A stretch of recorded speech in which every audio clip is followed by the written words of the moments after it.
आम्ही बघताना सुद्धा, आम्ही ऐकताना सुद्धा, जेव्हा भाऊंनी स्टोरी सांगितली त्याही वेळेला ते तितकंच टोचत होतं.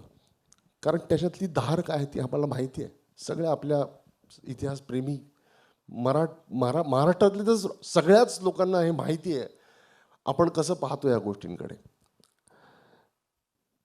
आमच्याकरता ना एक शब्द होता, मी कायम बोलत होतो, आमचा निखिल असेल, भाऊंबरोबर बोलत होतो.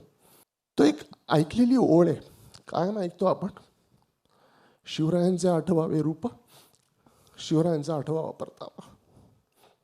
फक्त आठवत होतो, फक्त आठवत होतो. कारण ऐकून, वाचून, बघतो ना, खूप छान वाटलं. तो बघताना खूप छान वाटला. आता हे रूप आठवून, तो प्रताप आठवून त्याबद्दल काही कंपोज करायचं आहे, ही छोटी गोष्ट झाली हो फार. ही खूप छोटी गोष्ट झाली. ती मानवंदना देता आली, तो मुजरा करता आला.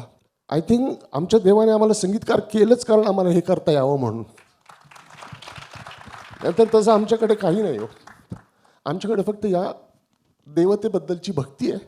त्या जोरावर आम्ही इथपर्यंत आलो आहे आणि हे आम्ही आज करू शकलो.